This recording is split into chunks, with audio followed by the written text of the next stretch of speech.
Okay, welcome friends in my YouTube channel Gate Diary. Today I am going to start a new subject. This is electrical machines.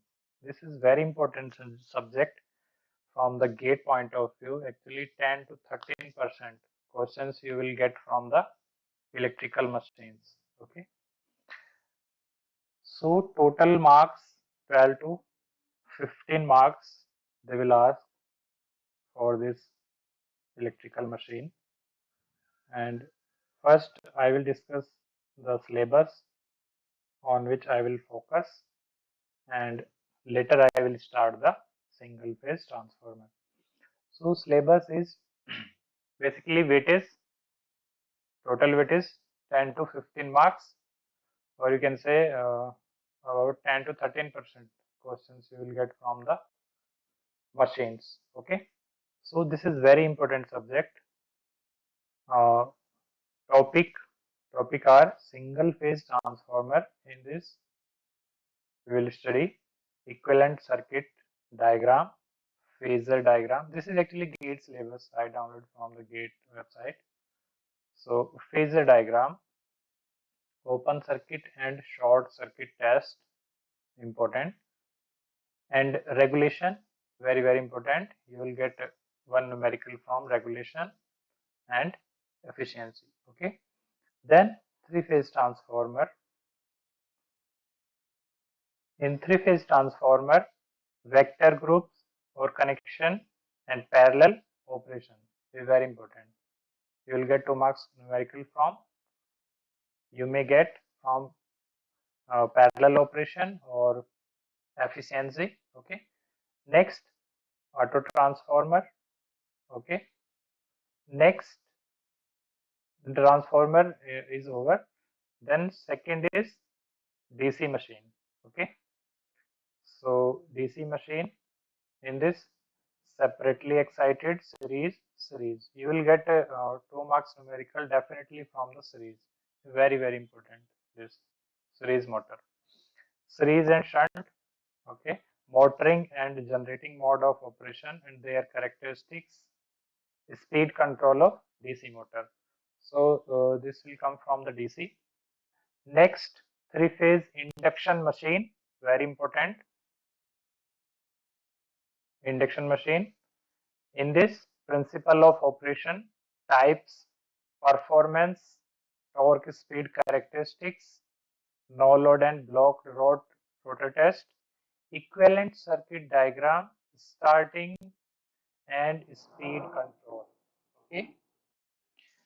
So torque, speed characteristics, no load and blocked rotor test, equivalent circuit and starting. Okay. Next, operating principle of single phase induction motor. They are asking since last 2 to 3 years, they are asking the numerical from the single phase induction motor also. So it is important. Then synchronous machines, very important. Cylindrical and salient poles machine, performance, characteristics, regulation, and parallel operation of generators.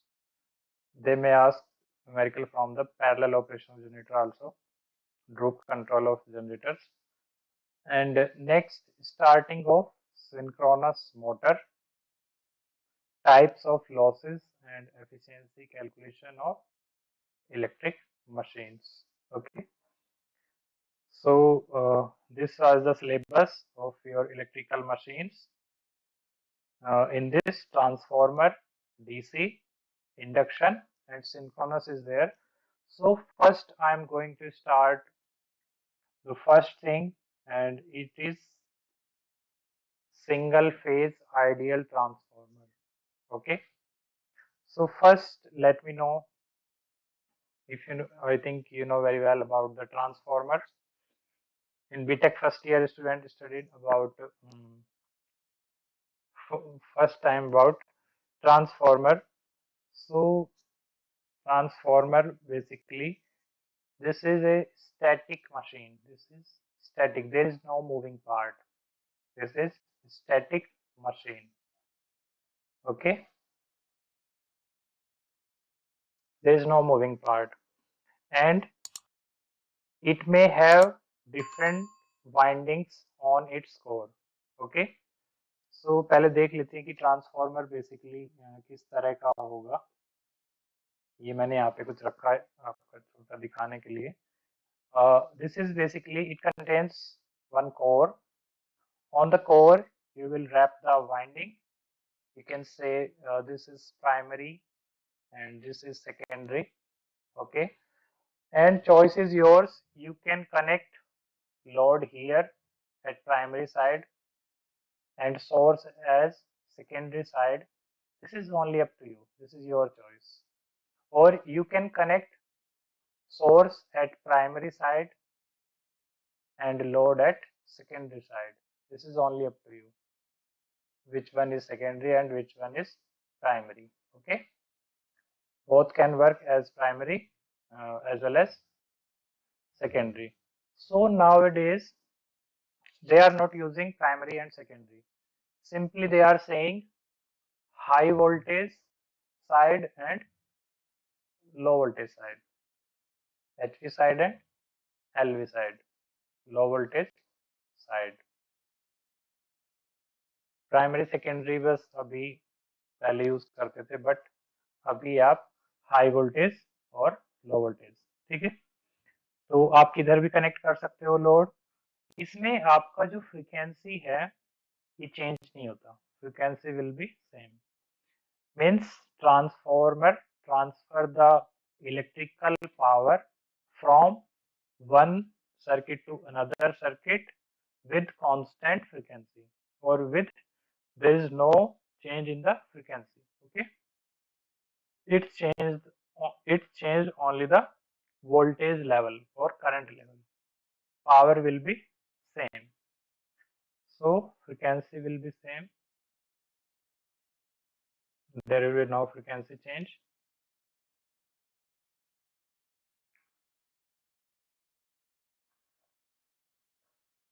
Construction के बारे में आपको खुद से पढ़ना पड़ेगा, theory part है।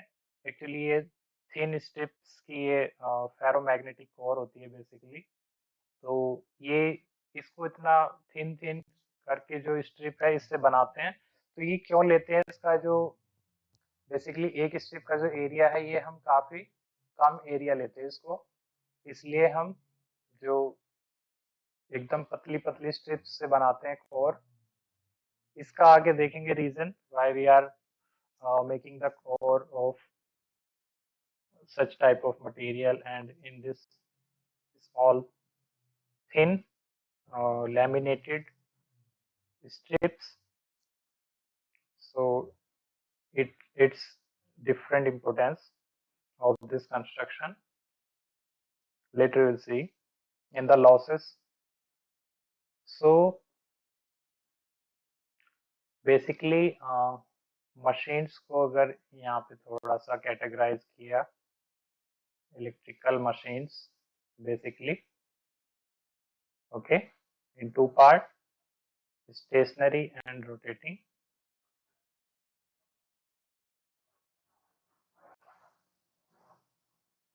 Rotating.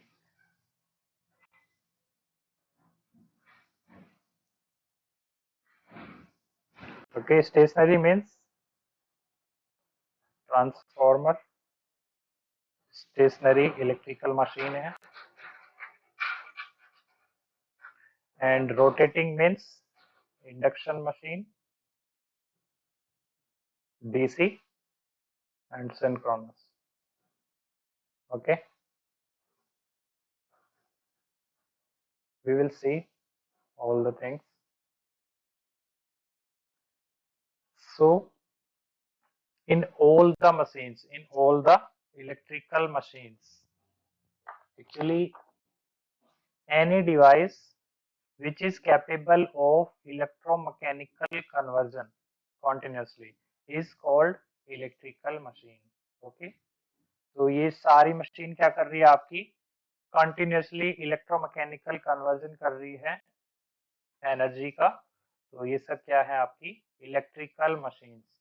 अभी ये मैं आपको काफी इंपॉर्टेंट यहाँ पे बताने जा रहा हूँ फिनोमेना, कि कैसे कन्वर्ट करती है एनर्जी को। तो बीच में क्या है इनका एक बीच में कौन सा डोमेन आएगा? तो अगर हम बात करें, एक डोमेन है मशीन के अंदर, magnetic domain. Okay, so without this domain electrical machine will not work. Magnetic domain. So if you are giving electrical input power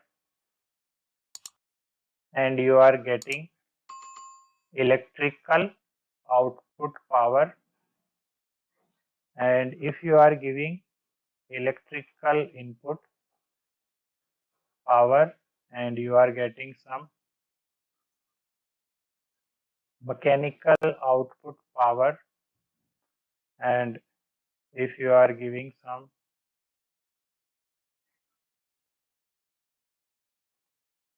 mechanical input power and you are getting electrical output power. Okay, so basically this is first one is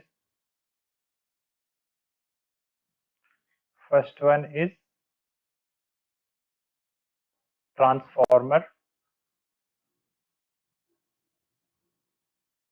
You are giving input power and you are taking output power. Second one, you are giving input power and you are getting mechanical output power. So this machine is motor. Okay, and you are giving input power from prime mover or mechanical power, input power, and you are getting the some electrical output power. So it is generator. It is all three machines required magnetic domain. Okay, magnetic domain helps in the energy conversion takes place. Okay, it helps in the energy conversion. Without this domain, machine will not work. All three machines, energy conversion.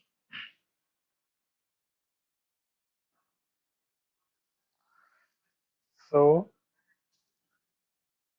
ये है यहाँ पर transformer, high voltage side, low voltage side, primary secondary की भी बातें काम करेंगे, ठीक है। और ये है ट्रांसफॉर्मर कोर। तो कोर का क्या काम है यहाँ पर? Core basically carries the magnetic flux. Okay, it provides the path for the magnetic flux for primary and secondary winding. ठीक है, बिकॉज आपका ट्रांसफॉर्मर किस पे वर्क करता है? म्यूचुअल इंडक्शन पे। ठीक है, किस पे वर्क करता है? म्यूचुअल इंडक्शन पे। फॉर एग्जाम्पल, अगर आपने इधर सोर्स कनेक्ट किया और इधर आपने लोड कनेक्ट किया, दिस इज लोड, ठीक है, तो जैसे ही आप इधर सोर्स कनेक्ट करेंगे तो प्राइमरी जो इधर जो वाइंडिंग है, यहाँ पर इसमें डॉट है, ये डॉट कन्वेंशन अभी बताएंगे आपको क्या है, what is the meaning of this dot. Okay, so this is the dot, it shows basically instantaneous polarity, means at any particular instant of the time polarity will be same. If here it is positive, so अगर ये dot आपका यहाँ पे negative है तो ये भी negative होगा। So it shows the instantaneous polarity. Okay, and it also shows the sense of the winding. Okay, later we'll see, so don't worry. So as you will connect the supply to this winding, there will be a flux because of this current, change in current. There will be a flux inside the core and it will flow through the core. Okay,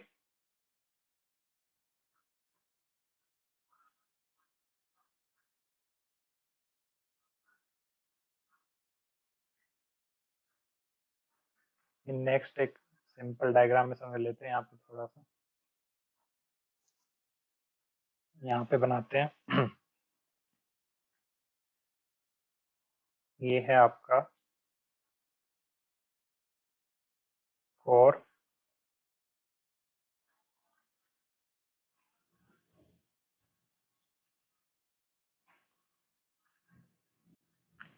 ये है winding,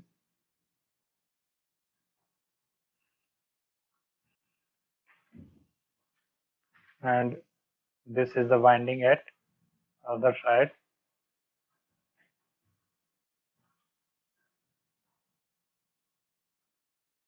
This is the dot convention. अभी आपने यहाँ पे क्या connect किया, source connect किया इधर,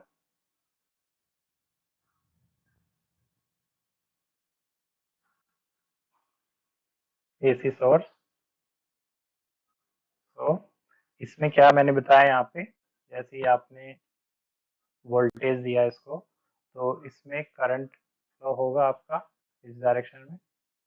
because of this current you will get a flux in the core, okay, and direction of the flux is this one. So यही flux आपका लिंक करेगा सेकेंडरी वाइंडिंग को, ठीक है। Because of this linkage, because this flux is changing in nature, this flux phi equal to phi m sin omega t, okay, flux is phi equal to phi m sin omega t, it is changing, so it is linking this secondary winding, so there will be induced EMF across this winding, and this flux, the flux which is flowing in the core, this is called mutual flux. This is called mutual flux. इसको भी बाद में देखेंगे।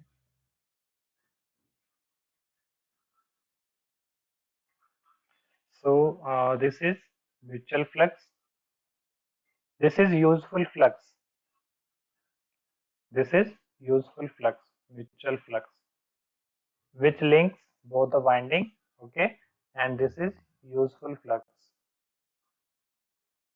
Mutual flux is responsible in the energy conversion, or you can say mutual flux is responsible for the power transfer, okay, from primary to secondary winding. Power is flowing because of the mutual flux. That's why I'm saying it is useful flux. There will be one more flux because current is flowing in this winding, and here there will be a flux will flow through the air gap, and it will link this winding. This is called leakage flux, okay, this is called leakage flux, and the flux which is flowing through the core, this is called mutual flux. What about this leakage flux?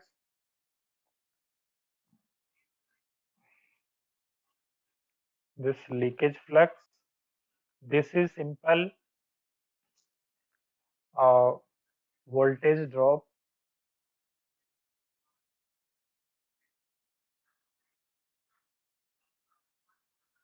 okay, voltage drop in choke coil, similar something like that. So this is loss, actually this is responsible for loss, this leakage flux. So in transformer design, you have to keep this leakage flux at minimum, okay.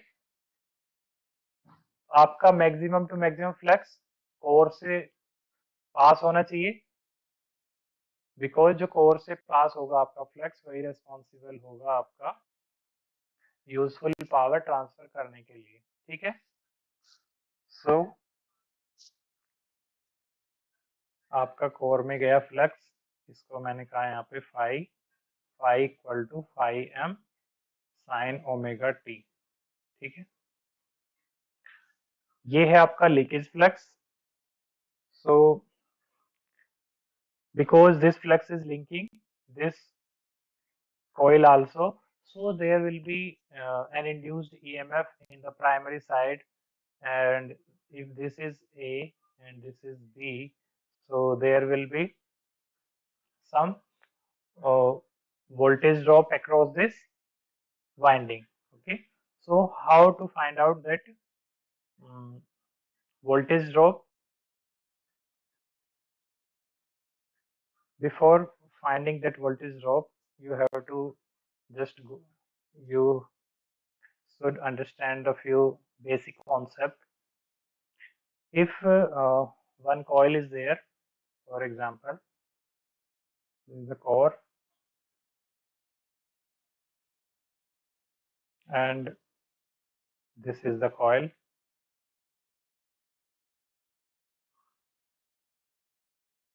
Okay, and if the flux is flowing in this direction,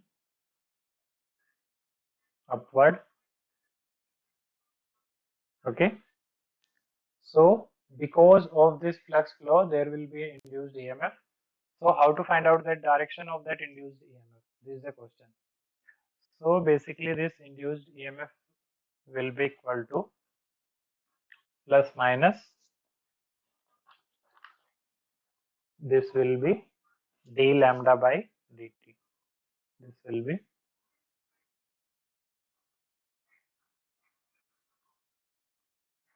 this lambda 1 is the flux linkage. You know lambda 1 equal to n phi n1 phi. Okay. So this induced EMF equal to plus minus d lambda 1 by dt. So according to the Lenz law, if there is an induced EMF, so the direction of that induced EMF will be such, it will oppose its cause. Okay, so what is the cause? Cause is change in this flux which is flowing, which is linking this coil. Okay, so ये flux change कर रहा है, इस flux की वजह से इस coil में क्या आएगा, induced EMF होगा जिसको हम कहते हैं self induced EMF.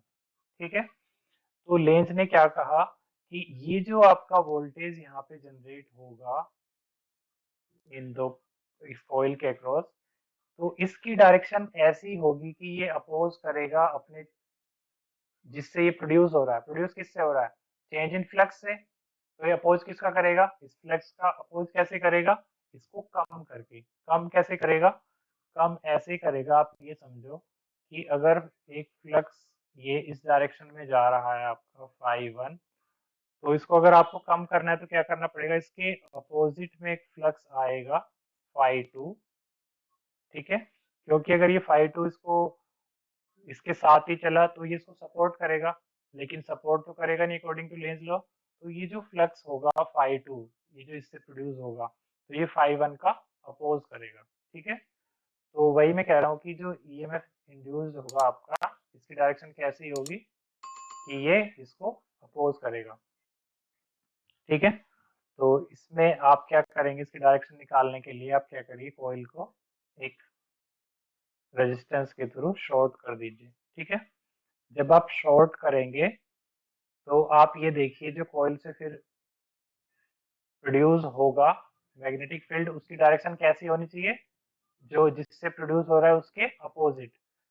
मतलब ये फ्लक्स आपका फ्लो हो रहा है फाई 1 इस डायरेक्शन में अपवर्ड. ठीक है, अपवर्ड. तो अब ये जो ईएमएफ इंड्यूस होगा, इससे जो फ्लक्स आएगा उसकी डायरेक्शन कैसी होनी चाहिए, डाउनवर्ड, तभी तो इसको अपोज करेगा. तो डाउनवर्ड डायरेक्शन के लिए इसमें किस डायरेक्शन में करंट फ्लो करना चाहिए, ये आप निकालेंगे राइट हैंड थंब रूल से. ठीक है, तो राइट हैंड थंब रूल क्या कहता है आपका, राइट हैंड थंब रूल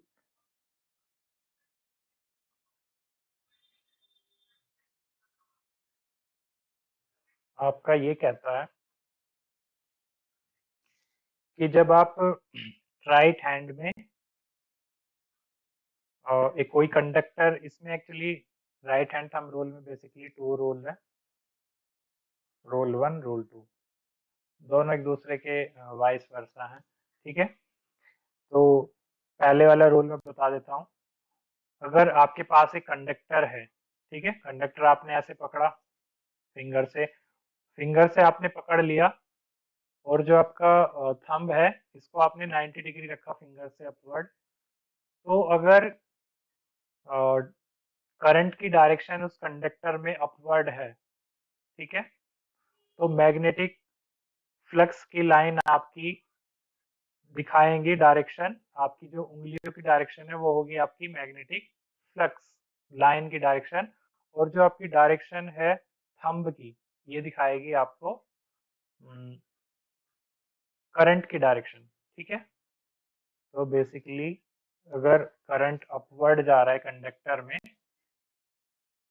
ये बेसिकली अगर आपका कोई कंडक्टर है और इसमें करंट जा रहा है आपका अपवर्ड, ठीक है, तो थंब रूल से आपको फिंगर्स आपको क्या दिखाएंगी, मैग्नेटिक फ्लक्स लाइंस की डायरेक्शन। तो ये कुछ आपकी इस तरह होंगी, अगर आपने फिंगर इस तरह पकड़ी तो ये क्या दिखाएंगी, और ये जो आपकी यहाँ पे थंब है ये दिखाएगा आपका डायरेक्शन ऑफ करंट। ओके, इसी रूल को आप रिवर्स कर दो, इसी को आप रिवर्स कर दो, मीन्स कि अगर आपका कोई कॉइल है, अगर आपका कोई कॉइल है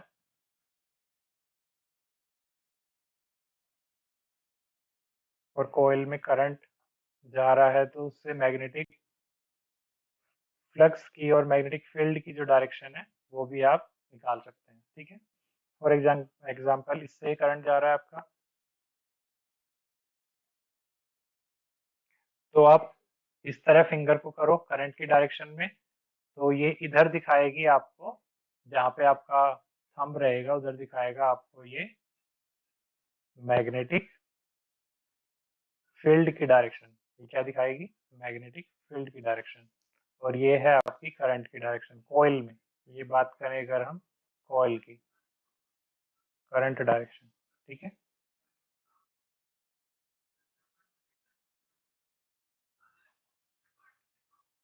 तो इधर से ऐसे आपकी मैग्नेटिक लाइंस इधर से निकल रही है बेसिकली ऐसे, और इधर जा रही हैं, इधर से निकल रही हैं। तो इधर से निकलेगी magnetic lines, that will be north pole and this is the south pole. ठीक है, सो यहाँ पे अभी आप देखिए, यहाँ पे आपको क्या चाहिए, फ्लक्स की डायरेक्शन डाउनवर्ड, तो डाउनवर्ड चाहिए तो आपका थंब डाउन होना चाहिए, और थंब डाउन करके जब आप इस कॉइल को पकड़ेंगे तो आपकी फिंगर्स आएंगी इधर, करंट का डायरेक्शन होगा आपका कुछ ऐसा, करंट की डायरेक्शन ये होगी, बिकॉज ये रेजिस्टेंस है तो इसका पॉजिटिव यहीं रहा होगा और ये negative, because this is sink, resistive क्या है, ये सिंक है, और सिंक कब पावर एब्जॉर्ब करेगा, जब इसके प्लस में जाएगा करंट, एंटर करेगा प्लस में। ठीक है, ये तो आपको पता ही होगा I think, source and sink का कॉन्सेप्ट। तो बेसिकली ये है आपका यहाँ पर dot, and this is positive, this is negative. ठीक है, तो अब आप इस करंट डायरेक्शन से मैग्नेटिक फ्लक्स की डायरेक्शन देखो, तो नीचे आ रही है, तो ठीक है, यहाँ पे लेंस ले आपका, लेंस लो सेटिस्फाइड हो जाता है, क्योंकि जिससे ये ईएमएफ प्रोड्यूस हो रहा है उसकी डायरेक्शन फ्लक्स की क्या है, अपवर्ड। अब लेकिन इंड्यूस्ड ईएमएफ की जो डायरेक्शन है, इस इंड्यूस्ड ईएमएफ आया कोयल में इंड्यूस्ड ईएमएफ आया, कोयल शॉर्ट सर्किटेड है रेजिस्टेंस के थ्रू, तो there will be current, current की डायरेक्शन ये है कोयल में, तो उस करंट से एक फ्लक्स आएगा जिसकी डायरेक्शन होगी जो मेन फ्लक्स को अपोज करेगा। ठीक है, तो वही है Lenz law, effect oppose the cause. ठीक है, तो यहाँ पे आपका हो जाता है सेटिस्फाइड। तो ये प्लस और माइनस क्या है, इक्वल टू प्लस माइनस, ये बेसिकली लेंज लॉ के अकॉर्डिंग ही साइन दिखाते हैं कि अगर आपका सेटिस्फाइड हो गया लेंज लॉ, तो आप ले लेंगे प्लस, अगर सेटिस्फाइड नहीं होता तो आप ले लेंगे माइनस। तो मैं यहाँ पे सिंपल लूंगा,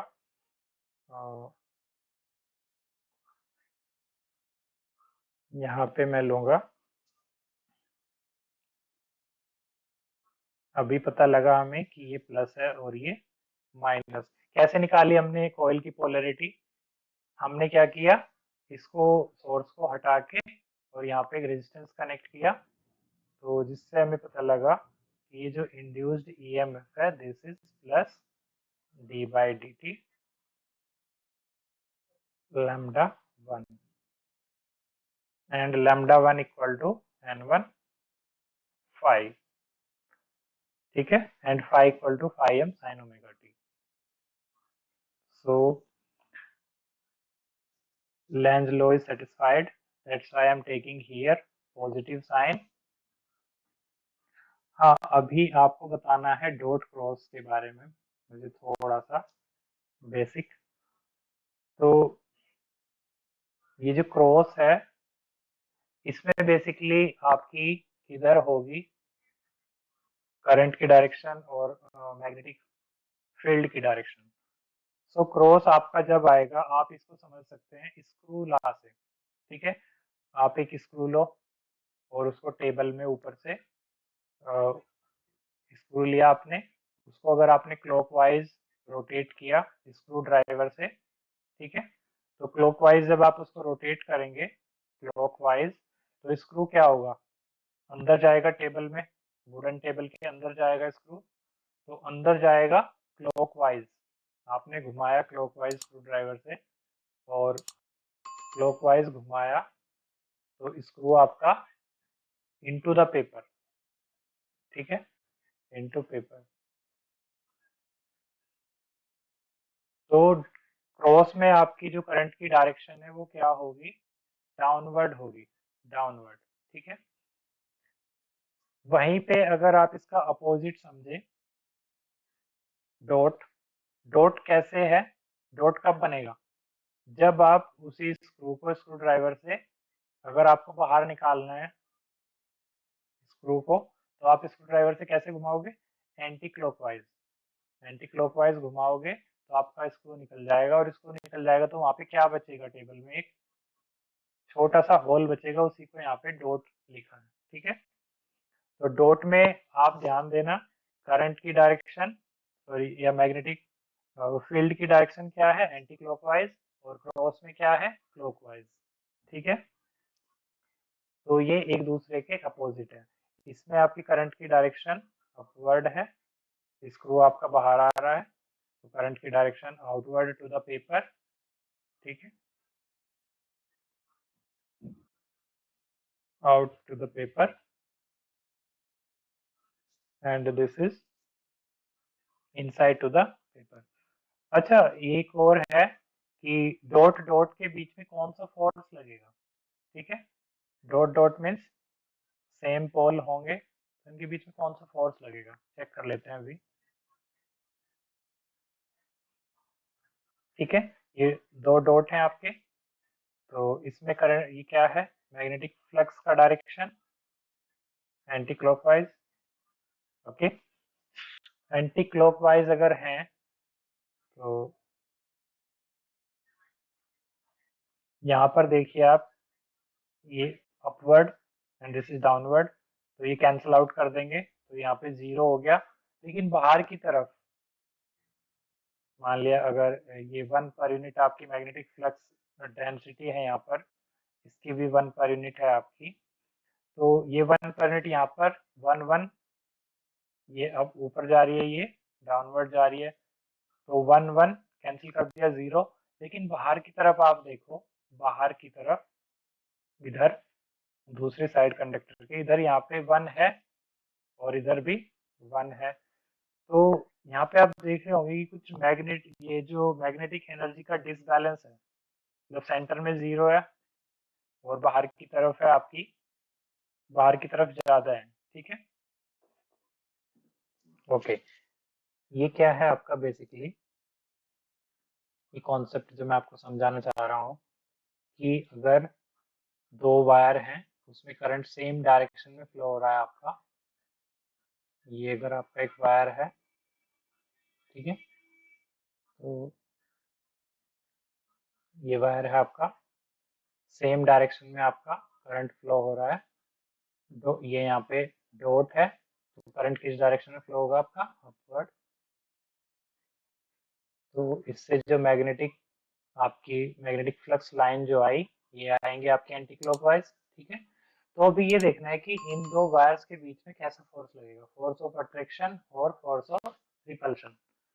तो अभी हमने देखा कि यहाँ पे सेंटर में क्या है, कैंसिल आउट हो गया 0, बाहर की तरफ 1। तो बाहर क्या है, हायर फ्लक्स डेंसिटी है और सेंटर में कम है। तो फोर्स किधर लगेगा, हायर टू लोअर। तो हायर टू लोअर फोर्स इधर लगेगा आपका, ये भी इधर लगेगा, ठीक है। तो आपके वायर्स क्या होंगे, एक दूसरे को अट्रैक्ट करेंगे, ओके। यहाँ पे क्या होगा, फोर्स ऑफ अट्रैक्शन,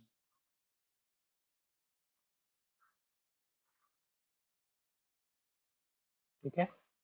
ये बेसिकली ट्रांसफार्मर में जो आप वाइंडिंग देख रहे हो यहाँ पे, दिस वन, इसमें करंट की डायरेक्शन क्या है, सेम है। तो मीन्स ये जो कॉइल के टर्न्स है, इनके बीच में फोर्स कैसा है, फोर्स ऑफ अट्रैक्शन। इनके बीच में कौन सा फोर्स है, अट्रैक्टिव फोर्स है। वहीं पे अगर हम बात करें एक conductor wire, different current direction, ये अपवर्ड इसमें करंट जा रहा है, इसमें डाउनवर्ड जा रहा है आपका। तो इसमें क्या होगा, इसमें क्या बनेगा आपका, डॉट, और मैग्नेटिक लाइंस किधर होंगी आपकी, एंटी क्लॉकवाइज। और इसमें डाउनवर्ड है तो क्रॉस बनेगा, और मैग्नेटिक लाइंस किधर होंगी आपकी, क्लॉकवाइज, ठीक है, ओके। तो अगर ये 1 पर यूनिट है, ये 1 पर यूनिट है, तो सेंटर में कितना हो गया टोटल, बिकॉज ऊपर को जा रहा है ये magnetic flux 2 per unit, so this is 2 per unit, but outside how much, 1 per unit and 1 per unit. So what will be the force of attraction, higher to lower, so outer side बाहर की तरफ लगेगा force। तो ये wire क्या करेंगे, एक दूसरे को रिपेल करेंगे, ओके, ठीक है। बट ये तो बात हुई वायर्स की और करंट डायरेक्शन की, लेकिन अभी मैं आपको यहाँ पे फिनोमिना कुछ एक्सप्लेन देखते हैं यहाँ पे, कि if we are talking about the magnets, ये अगर ये नॉर्थ पोल है और ये साउथ पोल है, और इधर एक और मैग्नेट है, ये नॉर्थ पोल है और ये साउथ पोल है, ठीक है। इससे मैग्नेटिक फ्लक्स की लाइन कैसे निकलेंगी, एन से निकलेंगी और एस में जाएंगी, ओके, एन से निकलेंगी, एस में जाएंगी। इसमें भी एन से निकलेंगे, एस में जाएंगे, ठीक है। अगर ये 1 पर यूनिट, ये 1 पर यूनिट, तो टोटल कितना हो गया यहाँ पे, 2 पर यूनिट, ठीक है। और आउटसाइड पे कितना है, 1 पर यूनिट, 1 पर यूनिट। तो इसमें फोर्स कैसे लगेगा, बाहर की तरफ, बाहर की तरफ मीन्स एक दूसरे को क्या करेंगी, रिपल करेंगी। और वही होता है, सेम पोल क्या करते हैं, repel to each other, and opposite pole attracts each other, ठीक है। तो ये फिनोमिना समझ आया आपको,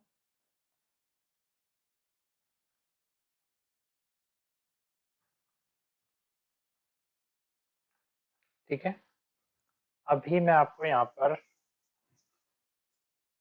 दिखाता हूँ एक थोड़ी सी पिक्चर, और लेंज लॉ के बारे में मैं आपको एक पिक्चर दिखाता हूँ।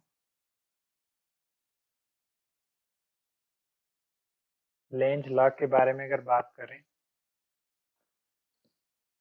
मुझे थोड़ा सा मैं इंट्रोडक्शन में टाइम ले रहा हूँ, बाकी हो जाएगा आपका। ये आपकी कोई कोर है यहाँ पे, और ये आपकी वाइंडिंग है,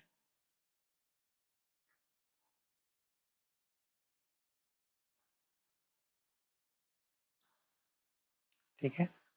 ये आपकी वाइंडिंग है, और ये यहाँ पे रेजिस्टेंस, ओके, मुझे यहाँ पे नहीं पता कि जो इसमें ईएमएफ इंड्यूस होगा उसकी डायरेक्शन क्या है। और अभी मैं क्या करता हूँ, एक मेरे पास परमानेंट मैग्नेट है, permanent magnet, north pole, south pole. तो आप लेंज लॉ को ध्यान में रखो, उसी के अकॉर्डिंग मैं यहाँ पे चलूंगा। अभी मैं इस मैग्नेट को ऐसे मूव करा रहा हूँ, मतलब इसके पास लेके जा रहा हूँ। अगर मैं पास लेके जा रहा हूँ तो आपको पता ही है कि यहाँ पे फ्लक्स कट होगा। पास लेके जा रहा हूँ मतलब I have some d phi by D t, d phi by D t, क्योंकि इससे फ्लक्स आ रहा है, बेसिकली इससे क्या आ रहा है, flux.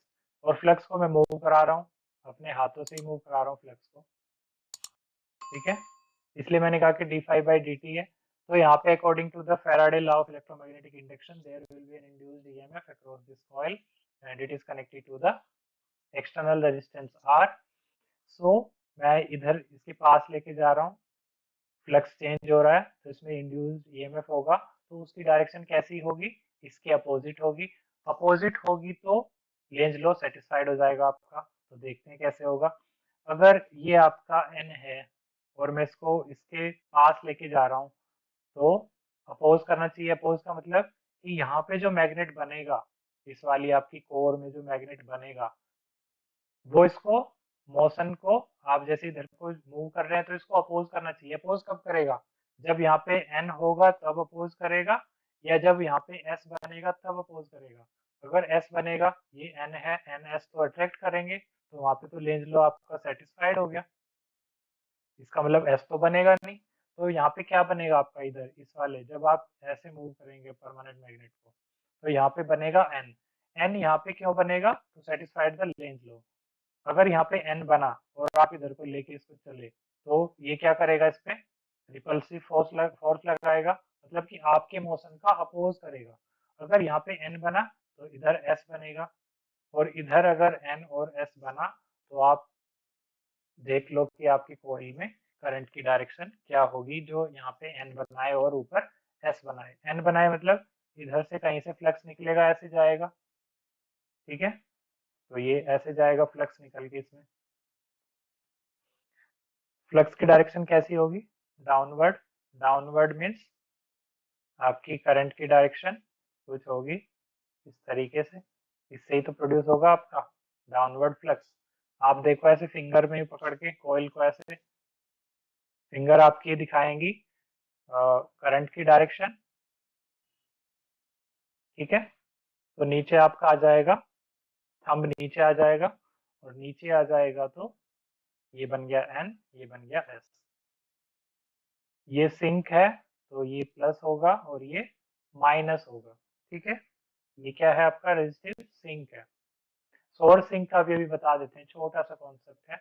Actually voltage and current के साइन से आप बता सकते हो कि सोर्स है या सिंक है, ठीक है। मुझे पता है already resistive is a sink, इसलिए मैंने यहाँ पे पॉजिटिव लगाया, यहाँ पे पॉजिटिव लगाया, क्योंकि करंट की डायरेक्शन पॉजिटिव में एंटर कर रही है, एंटर कर रही है तो पावर एब्जॉर्ब करेगा। तो ये सिंक है। ये कॉइल क्या है, सोर्स है। सोर्स मीन्स प्लस से आपकी करंट बाहर आ रही है, प्लस को लीव कर रही है, तो ये सोर्स है। तो आप यहाँ पे देख लो, ये मान लिया कोई बॉक्स है, आपको नहीं पता है सोर्स है सिंक, आपको पता है कि करंट इधर जा रहा है और यहाँ पे प्लस है, तो बताइए क्या होगा। दूसरा डब्बा है एक और, इसमें आपका करंट इधर जा रहा है और ये प्लस है, ये माइनस है। ये बताइए क्या होगा। एक और तीसरा डब्बा, इसमें प्लस है इधर और ये करंट बाहर जा रहा है, ये बताइए क्या होगा।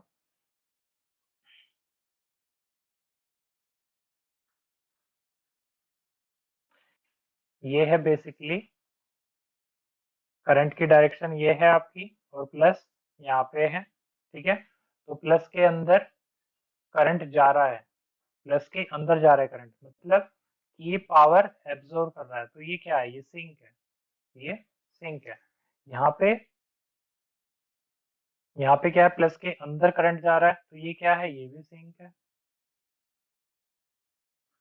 यहाँ पे क्या है, थर्ड वाले केस में, प्लस से करंट निकल रहा है आपका, प्लस से करंट निकल रहा है, तो ये क्या है, ये है आपका सोर्स, ये क्या है, सोर्स। ये पावर डिलीवर कर रहा है और ये पावर एब्जॉर्ब कर रही है सिंक, ठीक है। तो आप एक पोलैरिटी प्लस और करंट की डायरेक्शन देके बता सकते हैं। अब जैसे कि मुझे पता है कि रेजिस्टेंस क्या है, सिंक है, सिंक है तो प्लस कहाँ पे होगा, ऊपर ही होगा, प्लस यहीं रहेगा, क्योंकि करंट की डायरेक्शन ये है तो प्लस यहाँ रहेगा, क्योंकि प्लस में एंटर करना चाहिए करंट, तो ये सिंक है, ठीक है। आई थिंक आपको ये समझ आया होगा यहाँ पे जो मैंने कॉन्सेप्ट आपको समझाया। हाँ, अभी अगर मूवमेंट आपका अपोजिट कर दो, आप मैग्नेट का अगर आप इधर कर दो, नीचे की तरफ लेके चलो, मैग्नेट को दूर लेके चलोगे, दूर लेके चलोगे तो ये वाला पोल क्या बन जाएगा, इधर एस बन जाएगा, ये क्या बन जाएगा, एस, क्योंकि आप दूर लेके जा रहे हो, ये इसको अपने पास बुलाएगा तो अट्रैक्ट करेगा, तो ये नॉर्थ है, ये साउथ, ये एस बन जाएगा। एस बनेगा तो आपकी जो करंट की डायरेक्शन है ये हो जाएगी अपोजिट। दूसरे कलर से बना देते हैं, जब आप इधर लेके चलोगे इसको, जब आपका मूवमेंट इधर है नीचे की तरफ, तो ये बना आपका एस, और एस बनेगा तो ये नॉर्थ बनेगा, और नॉर्थ बनेगा तो आपकी करंट की डायरेक्शन हो जाएगी अपोजिट, ठीक है। और अपोजिट हो जाएगी तो आपकी ये पोलैरिटी भी चेंज हो जाएगी, ये हो जाएगी प्लस और ये हो जाएगी माइनस। ये कौन सी डायरेक्शन में है, जब मैग्नेट आपकी दूर जा रही है, ये कब है, रेड वाला, मैग्नेट फार अवे, ओके। ये कॉन्सेप्ट छोटे छोटे बट आने चाहिए, आपको पता होना चाहिए कैसे ईएमएफ इंड्यूस हो रहा है, कैसे मैग्नेट अट्रैक्ट रिपल कर रही है, कैसे लेंज लॉ को सेटिस्फाइड कराना है। मैग्नेट फार अवे जा रही है और ये इधर इसके पास जा रही है, इस वाले केस में, ठीक है। तो आई थिंक आपको ये समझ आएगा कॉन्सेप्ट। आगे चलते हैं, फिर अपने ट्रांसफार्मर की तरफ मूव करते हैं, ठीक है। अभी ट्रांसफार्मर में क्या बताया मैंने आपको, हाँ, ये है आपका ट्रांसफार्मर। इसमें प्राइमरी पे मैंने यहाँ पे दिया वोल्टेज दिया तो ईएमएफ इंड्यूस हुआ, ठीक है, ये प्राइमरी में बिकॉज ऑफ प्राइमरी फ्लक्स। तो ये मैंने डायरेक्शन बताई, ईएमएफ इंड्यूस्ड जो हुआ यहाँ पे according to the Lenz law, it is E equal to plus d by D t lambda one. Lambda one आपको पता ही है क्या है, फ्लक्स लिंकेज, ठीक है। तो अभी फ्लक्स आ गए यहाँ पे, तो मैं थोड़ा सा पुट कर देता हूँ ई ए बी। अच्छा, ई ए बी का मतलब क्या है वो मैं यहाँ पे लिख देता हूँ, ई ए बी, दो पॉइंट है यहाँ पर ए एंड बी, इनके बीच मैंने कहा एक पोटेंशियल है और वोल्टेज है E A B. E A B means voltage across A, voltage at point A with respect to B, with respect to B, ठीक है। अगर ई बी ए हो तो voltage of B with respect to A, ठीक है। तो ई A B है मेरा ये वोल्टेज, यहाँ पर ई ए बी, ये है आपका plus d by D t lambda one N one, what about five, five equal to five m sine omega t, okay. तो थोड़ा सिंप्लीफाई कर लेते हैं, ये होगा आपका N one N one five m sine omega t को differentiate करिए, यहाँ पे आएगा आपका ओमेगा कॉस ओमेगा टी, ठीक है। Sign omega T differentiate cos omega T, तो ये आ गया आपका ई ए बी। इसको भी ड्रॉ करेंगे,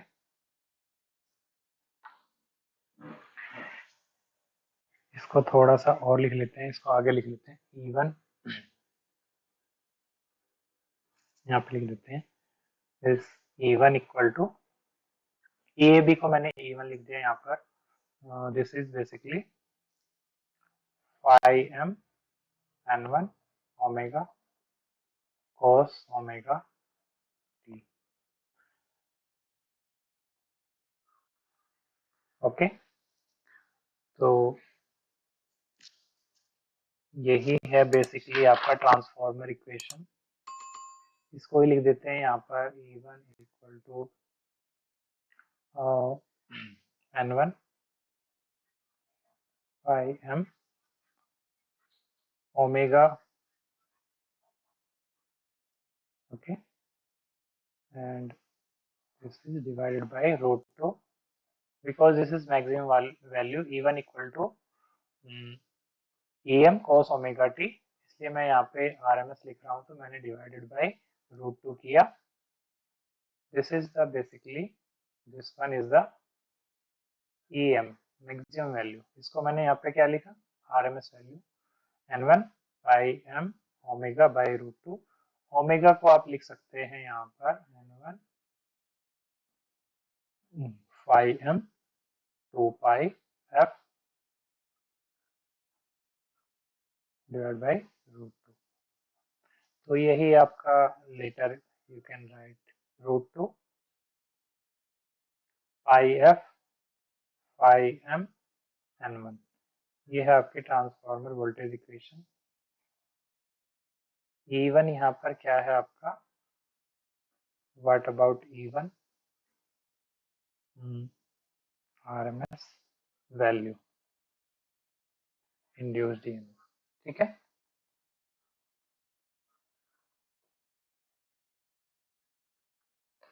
अच्छा, एक चीज और यहाँ पर आपने नोटिस किया होगा कि जो आपकी प्राइमरी साइड वाइंडिंग है directly it is connected to the voltage source.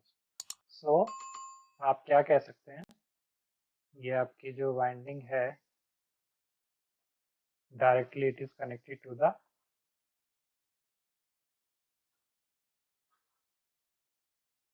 Voltage source,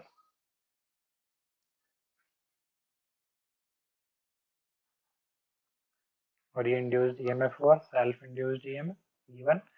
तो इसमें अगर आप इस लूप में लगाएं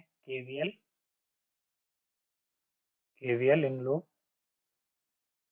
तो आपको क्या मिलेगा, दिस इज प्लस माइनस, लगाइए -V1, केवीएल क्या है आपका plus E1 equal to 0, summation of all the voltage drop equal to 0 in a closed loop.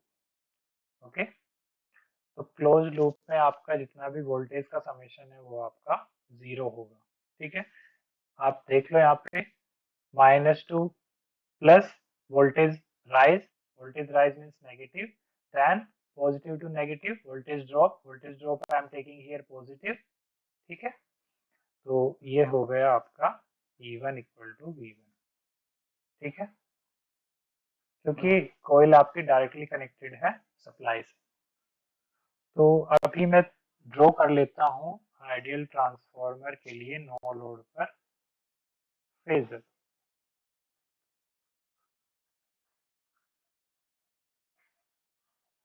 Eight no load, ठीक है। तो अभी मैंने बताया आपको फ्लक्स क्या लिया मैंने, flux equal to phi m sine omega t it is in radian, ठीक है, and this is phi m. ये है फ्लक्स। अभी जो इंड्यूस्ड ईएमएफ हुआ E1 वो कहाँ पर होगा ये देख लेते हैं।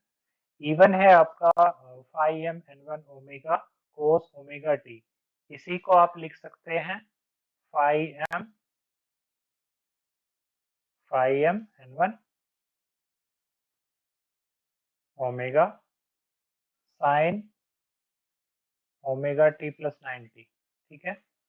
तो ये क्या है, आपका जो फ्लक्स है, आप यहाँ पे समझ लो कि जो आपका फ्लक्स है दिस इज फाई एम, ये रेफरेंस आपका साइन, ये आपने रेफरेंस लिया साइन ओमेगा टी, लेकिन जो आपका E1 है this is basically root two E1, ये मैक्सिमम वैल्यू ली मैंने, and this is sine omega t plus 90, इसी को मैंने cos ओमेगा टी लिखा था। तो ये क्या है आपका omega t plus 90, means it is leading by 90 degree, leading leading to phi by 90 degree. ठीक है, तो आपका ये कहीं 90 डिग्री यहाँ पर लीड करेगा। दूसरे कलर से बना देते हैं, ये यहाँ पर आपका होगा कुछ, ठीक है, this will be something.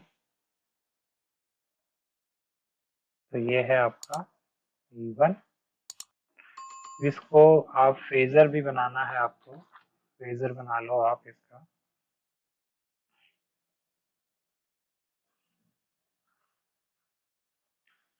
So this is phi flux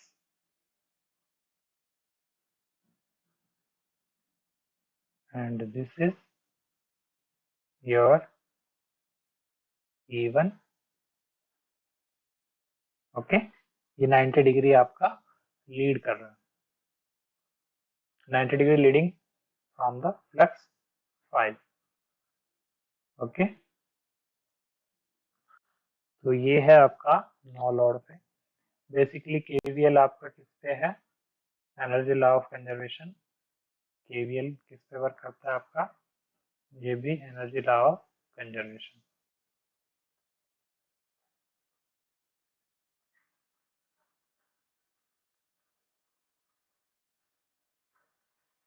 current आपका जो केसीएल है that is on based on the charge conservation law, okay. So I hope it is enough for today. So thank you class. Please, if you are watching this video, please like and share this video. I hope it will be helpful for you. So please uh, keep keep learning with such type of videos, and I will try to make the complete. I will try to complete all this transformer and DC. Okay, and later synchronous and induction. So be in touch with me. Okay, thank you guys. Thank you.